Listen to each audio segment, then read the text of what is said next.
بكت عيني بكت عيني بكت عيني على ذنبي وما لاقيت من كربي.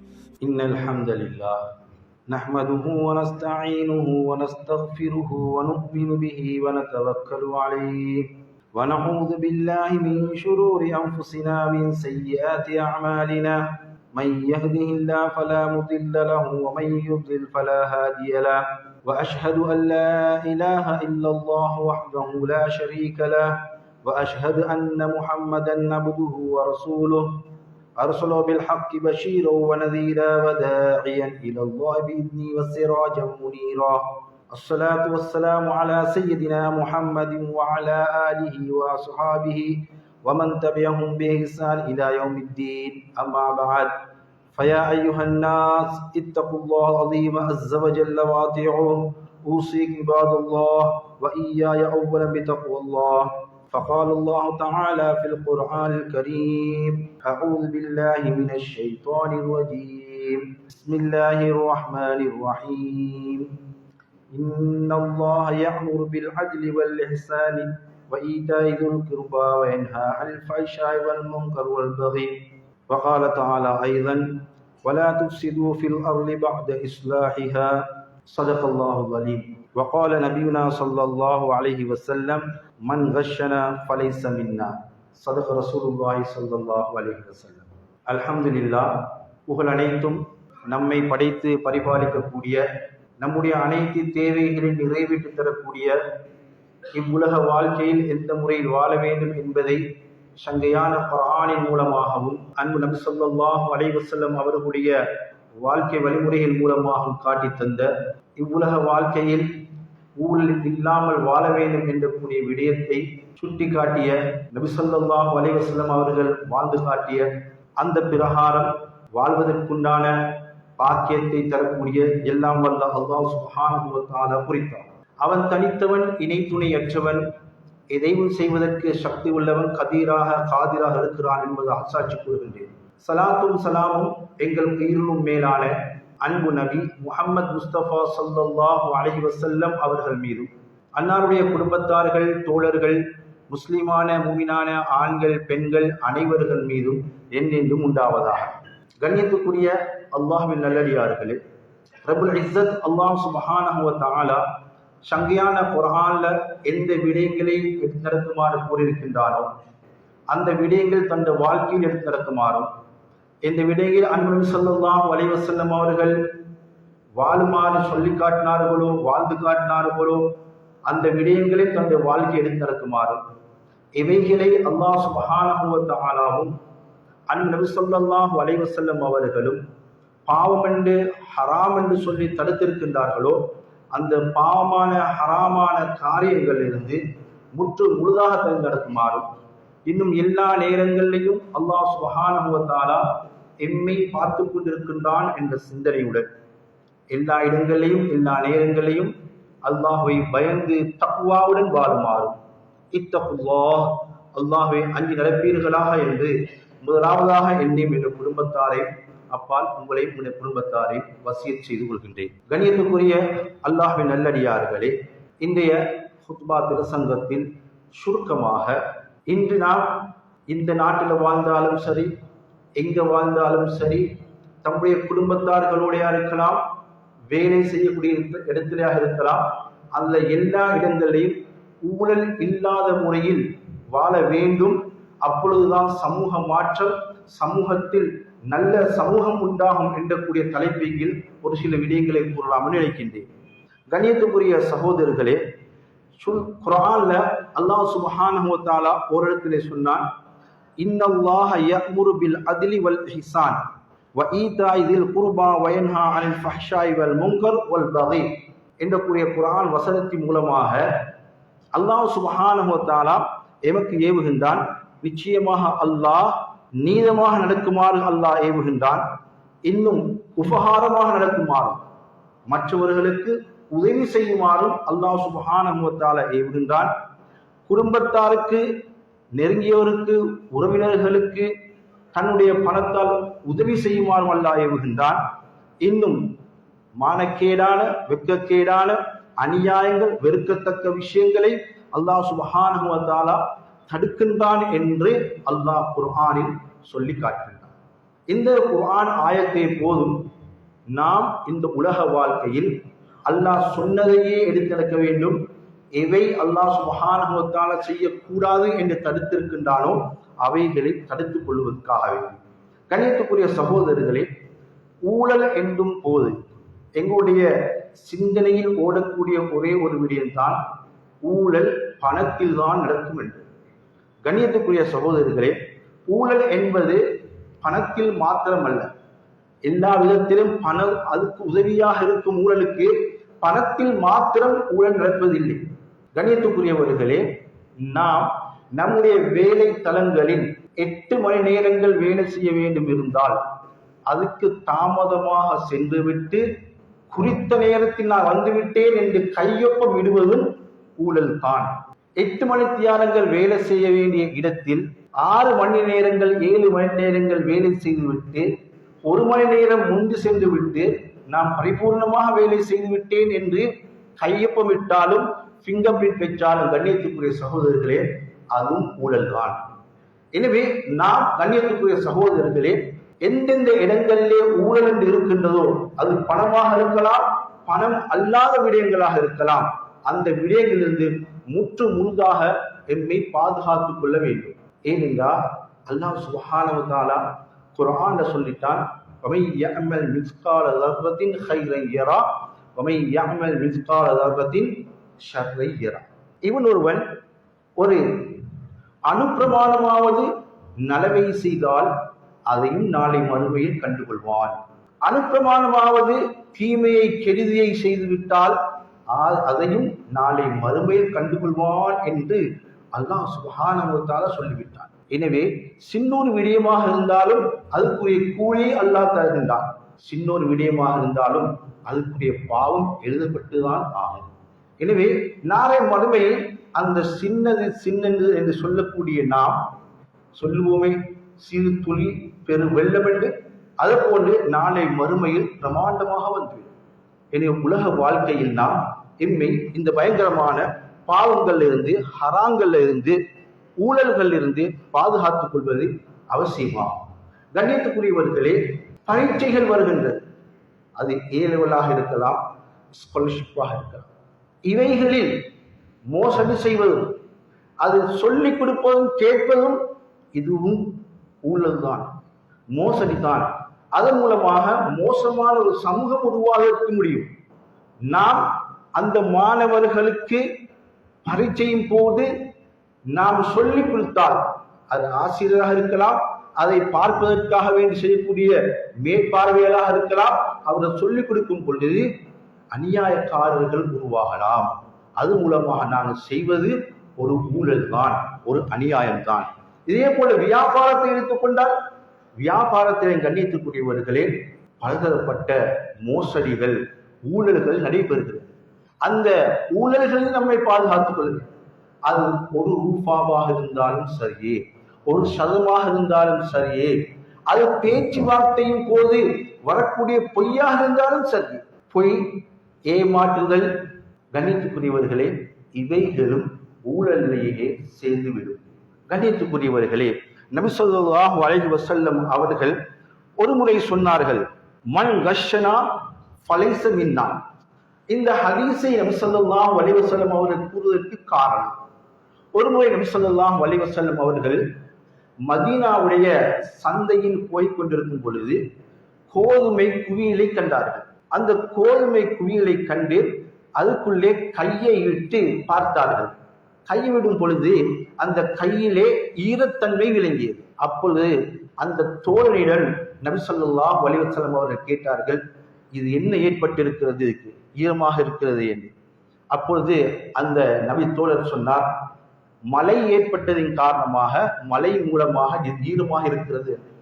நபி ஸல்லல்லாஹு அலைஹி வஸல்லம் அவங்க அதை கேட்டுட்டு சொன்னாங்க, நீங்க அந்த பகுதியை இந்த குவியலுக்கு மேலாலேயே வைத்திருக்க வேண்டுமே, மக்கள் இதை அறிந்திருப்பார்களே, இது ஈரமானது இது ஈரம் இல்லாதென்று அறிந்திருப்பார்களே. மன் கஷ்ஷனா ஃபலைஸ மின்னான்னு சொன்னார். யார் எங்களுக்கு ஏமாற்றுகிறார்களோ மோசடி செய்கிறார்களோ அவர்கள் எம்மை சேர்ந்தவர்கள் அல்ல நபி ஸல்லல்லாஹு அலைஹி வஸல்லம். யார் மோசடி செய்கிறார்களோ அவங்களை சார்ந்தவர்கள் அல்ல என்று நபி ஸல்லல்லாஹு அலைஹி வஸல்லம் அவர்கள் சொன்னார்கள். ஒரு குவியல்ல ஈரமாக இருந்ததற்கே நபி ஸல்லல்லாஹு அலைஹி வஸல்லம் அவர்கள் இதை சொல்லி காட்டினால், இதை போன்றுதான் ஏனைய அத்தனை விடயங்களும் அது வியாபாரத்திலாக இருக்கலாம், பரீட்சையாக இருக்கலாம், நேரத்தில் வேலை செய்வதாக இருக்கலாம். ஆபீஸுக்கு போறோம், ஆபீஸுக்கு போயிட்டு வேலை செய்யணும். வேலை செய்யக்கூடிய நேரத்தில் நாங்கள் என்ன செய்யறோம், 8 ஃபைல்ல வேலை செய்ய வேண்டியிருக்குது. இந்த நேரத்தில் நான் கொஞ்சம் போனை எடுத்து வாட்ஸ்அப்பை கிண்டி பார்க்குறோம், அதே மாதிரி டிக்டாக்கை பார்க்குறோம், இது மாதிரி மெசேஜ்களை பண்ணி கொண்டிருக்கிறோம். இதை பண்ணி போட்டுட்டு 8 ஃபைல்ல வேலை நடக்கல, 6 ஃபைல்ல வேலை நடந்துருச்சு. அடுத்த 2 ஃபைலை அடுத்த நாளே பிட் போட்டுரும். அதுக்கு அடுத்த நாளைக்கு இன்னும் 4 பிட் போடப்படுது. கண்ணியத்துக்குரியவர்களே, அதுக்கு பிறகு சொல்லுகிறவங்க இந்த கிழமை என்றால் சரியான மோசமா, எல்லாமே மோசமா இருக்குது, ஒழுங்காக வேலை செஞ்சு கொள்ள கிடைக்கலன்னு சொல்லுவோம். கண்ணியத்துக்குரிய சகோதரர்களே, இதற்குரிய காரணம் யார்? அது நாமே தான் செய்து கொண்டோம். அதற்கு பின்னால காலத்துக்கு ஏசுகின்றோம். இந்த வீக் என்றால் சரியே இல்லை, இந்த மாசம் என்றால் சரியே இல்லை என்று சொல்லி நாம் சொல்லுகின்றோம். ஆனால் அந்த 2 ஃபைலுடைய வேலையை சாப்பிட்டது யாரு? நாம் தான் சாப்பிட்டோம். அது ஒரு ஊழல், அநியாயம், அது ஹராம். இதை கண்ணியத்துக்குரிய சகோதரர்களே, அவைகளை நாம் பேணிக் கொள்வது அவசியமாக இருந்து கொண்டிருக்கிறது. கண்ணியத்துக்குரிய சகோதரர்களே, அதே போல நாம் வேலை செய்வதில்லை, இன்னொருவருக்கு சொல்லி வேலையை செய்விக்கின்றோம். எப்படி செய்கிறோம்? அவருக்கு கொஞ்சம் சல்லியை கொடுக்கிறோம். ஒரு 100 ரூபாவை 200 ரூபாவை 1000 ரூபாவை கொடுத்து வேலையை செய்ய வைக்கின்றோம். நாம் செய்வதில்லை, ஒரு லஞ்சமாக கொடுக்கிறோம். நபி ஸல்லல்லாஹு அலைஹி வஸல்லம் அவர்கள் சொன்னார்கள், லஅனல்லாஹுல் ராஷிய வல் முர்தஷிய. லஞ்சம் கொடுப்பவருக்கும் அல்லாஹ்வுடைய சாபம், லஞ்சம் எடுப்பவருக்கும் அல்லாஹ்வுடைய சாபம் உண்டாவதாக என்று நபி ஸல்லல்லாஹு அலைஹி வஸல்லம் அவர்கள் சொல்லி காட்டினார்கள். இன்று லஞ்சம் என்பது மலிந்து இருக்கிறது. எனவே அவைகளிலிருந்து முற்று முழுதாக நானும் என்னை பாதுகாத்துக் கொள்ள வேண்டும். இங்கே வருகை தந்திருக்கக்கூடிய அனைவரும் நாம் எம்மை பாதுகாத்துக் கொள்ள வேண்டும். சொன்னவர் யார்? அன்பு நபி ஸல்லல்லாஹு அலைஹி வஸல்லம். உலகத்துக்கே நேர்வழி காட்டுவதற்கான வந்த நபி ஸல்லல்லாஹு அலைஹி வஸல்லம். உண்டாகக்கூடிய சாபம் யாருடையது? அல்லாஹ்வுடையது, எம்மை படைத்தவனுடைய சாபம். லஅனல்லாஹு ராஷிய வல் முர்தஷி. இனி கண்ணியத்துக்குரியவர்களே, இவை விட்டும் எம்மை பாதுகாத்துக் கொள்ள வேண்டும். கண்ணியத்துக்குரியவர்களே, நபி ஸல்லல்லாஹு அலைஹி வஸல்லமுடைய காலத்துல ஒரு சஹாபி இருந்தார், ஜரீர் இப்னு அப்துல்லா ரலியல்லாஹு அன்ஹு. இவங்களுக்கு ஒரு குதிரை தேவைப்பட்டது. அந்த குதிரையை எடுப்பதற்காக வேண்டி தன்னுடைய ஒரு சேவகரை அனுப்பினார். அந்த சேவகர் பேய்த்து, வேலையால் பேய்த்து ஒரு குதிரையை 300 திர்ஹங்களுக்கு வாங்கி கொண்டு வந்தார். வந்து அந்த விற்றவரை அழைத்து வந்தார். ஜரீர் இப்னு அப்துல்லா ரலியல்லாஹு அன்ஹு அவங்க மூலமாக அவருடைய பணத்தை கொடுப்பதற்காக வேண்டி. ஜரீர் இப்னு அப்துல்லா ரலியல்லாஹு அன்ஹு அவங்க அந்த குதிரையை பார்த்த நேரத்தில் அவளை வேங்கிச்சு, இது 300 திர்ஹங்களை விடவும் பொறுமதியான குதிரை. அவங்க சொன்னாங்க, இது 300 ரூபாயை விடவும் பெருமதியாக இருக்கிறதே என்று. ஒரு 400 திர்ஹம் தரட்டுமான்னு கேட்டார். வித்தவர் சொன்னார், சந்தோஷம் தானே, 300 ரூபாய் கொடுத்து 400 ரூபாய் கிடைக்கிறது, ஓ 400 தாங்கன்னா. அப்ப ஜரீர் அப்துல்லா அந்த சொன்னாங்க, அதை விடவும் பெருமதியா இருக்குது. சேவர் சொன்னார், 500 திர்ஹம் தரட்டுமான்னு கேட்டான். கொடுக்கிறேன் என்று சொல்லி சந்தோஷப்பட்டான். இப்படி சொல்லி கிட்டத்தட்ட 800 திர்ஹங்களுக்கு அந்த குதிரை பொருத்தர் வந்து விற்கிறாரு. அவசரத்துக்கு விற்கிறாரு நாங்கள் சொல்லுகிறோம். அவசரத்துக்கு இந்த போனை 1 லட்சத்துக்கு போனை வந்து ஒரு 30,000க்கு புள்ளிடையிறது சிகிச்சைக்கான தேவைப்படுது, ஒரு 30,000க்கு தாங்கன்னு சொல்லி அதை வாங்கக்கூடியவர் என்ன செய்கிறார்? நல்ல சான்ஸ் எனக்கு கிடைச்சிருச்சு, 1 லட்சத்து எனக்கு 30,000க்கு கிடைக்குது, 70,000 ரூபாய் லாபம் என்று அப்படி எடுக்காம அதுக்குரிய பொறுமதிய பாய்ச்சலுக்காக கொஞ்சம் குறைத்து விட்டு கொடுப்பதுதான் மிக முக்கியம். இல்லாட்டி அதுவும் ஊழலில் அடங்கும் என்பதாக இமாமார்கள் சொல்லி காட்டுகிறார். எனவே கண்ணியத்துக்குரியவர்களே, இந்த சஹாபியுடைய இந்த சம்பத்தின் மூலமாக விளங்குறது அந்த விடயம்தான். அதுல மறுபக்கம் இன்னொரு பக்கமும் இருக்கின்றது. யூனுஸ் இப்னு அபி ரஹ்மத்துல்லாஹி அலைஹி ஒரு தாபி, அவர்கள் ஒரு முறை அவர் பிடவை வித்துக் கொண்டிருந்தார். பிடவை வியாபாரம் செய்ய புடவை இப்படி சாவரம் செய்யும் நேரத்தில் அவர்கிட்ட கடையில 200 திர்ஹம் பொறுமதியான ஒரு பிடவையும் 400 திர்ஹம் பொறுமதியான ஒரு பிடவையும் இருக்கு. இவர் தொழுது போகக்கூடிய நேரத்துல சகோதரனுடைய மகான்கிட்ட சொல்லிட்டு போனார், இதுல 200 உண்டு 400 ஒன்று இருக்குது என்று சொல்லி. இப்ப இவர் பள்ளிக்கு போய்க்க நேரத்துல ஒரு நாட்டுப்புறத்து ஒரு மனிதர் வந்தார். வந்த நேரத்துல சகோதரனுடைய மகன் பார்த்தாரு, நாட்டுப்புறத்து ஒரு மனிதர், இவருக்கு இதுகளை பத்தி புடைய பத்தி அவ்வளோ தெரியாது. ஆனால் இவர் என்ன செய்தாருன்னா 200 ரூபாடத்தை 400 ரூபாய்க்கு வித்துட்டார். 200 ரூபாடத்தை 400 ரூபாய்க்கு வித்துட்டாரு. அப்படி வித்துட்டேன்னு சொன்னா நாங்க சந்தோஷப்படுவோம். என்னைட்ட வேலை செய்வது 200 ரூபாய் 400 ரூபாய் கொடுத்திருக்குது, நல்லதானே, 200 ரூபாய் கூட லாபம் கிடைக்குதுன்னு சொல்லி. கணியத்துக்குரியவர்களே, இப்ப அந்த மனிதர் அந்த பிடவை எடுத்துட்டு போகக்கூடிய நேரத்துல யூனுஸ் இப்னு அபீத் ரஹ்மத்துல்லாஹி அலைஹி அவங்க தொழுது விட்டு வெளியே வரக்கூடிய நேரத்துல அந்த மனிதரோட கையிலேயே கூடிய பிடவையே கண்டார். கண்ணிட்டு கேட்டாரு, அந்த புடவையே எந்த கடையில் இந்த புடவையே கேட்போம்னு சொல்லி அவர்கிட்ட கேட்டாரு, இந்த புடவையை எவ்வளவுக்கு வாங்கினீங்க? அவர் சொன்னா 400 திர்ஹங்களுக்கு. 400 திர்ஹங்களுக்கு. இல்லையே, இதை விட குறைச்சிலே, வாங்க போவோம்னு சொல்லி. அப்ப அவர் சொன்னாரு, இல்ல நான் இது சந்தோஷமா குறைஞ்சு கொண்டு தான் வாங்கினேன்னு சொன்னார். இல்ல பரவாயில்ல வாங்க, அவருடைய கடையில் வாங்கினது தானே. அவரை கூட்டிக் கொண்டு அவருடைய கடைக்கு போய்த்து சகோதரோட மாண்ட சொன்னார், அவருடைய மீதி 200 திரகங்களை கொடுத்துருங்க, ரிட்டர்ன் பண்ண. கொடுக்கப்பட்டது. கொடுத்ததுக்கு பின்னால தன்னுடைய சகோதரருடைய மகனுக்கு கொஞ்சம் கண்டித்தார். கண்ணியத்துக்குரியவர்களே, அந்தந்த விலையை அந்தந்த விலைக்கு தான் கொடுக்க வேண்டும், அந்தந்த பொருளை. இந்த விலையை இப்படி செய்வதும் ஊழல் தான், அநியாயம் தான் என்பதாக எடுத்து காட்டுகின்றார்கள். எனவே கண்ணியத்துக்குரிய சகோதரர்களே, நாம் எம்மை இந்த ஊழிலிருந்து பாதுகாப்பது என்றால் இப்படி ஹதீஸ்களை சொல்லலாம், சம்பவங்களை சொல்லலாம், காதுக்கு இனிமையாக கேட்டுட்டு போகலாம். ஆனா மாற்றம் என்ன செய்யாது? வரமாட்டார். மாற்றம் வருவதாக இருந்தால் அல்லாஹ் சுப்ஹானஹு வ தஆலா குர்ஆன்ல ஓரிடத்துல சொல்கின்றான், இன்னல்லாஹ லா யுகையிரு மா பிகௌமின் ஹத்தா யுகையிரு மா பிஅன்ஃபுஸிஹிம். அல்லாஹ் ஒரு சமுதாயத்தை மாற்றதில்லை அவர் மாறும் வரை.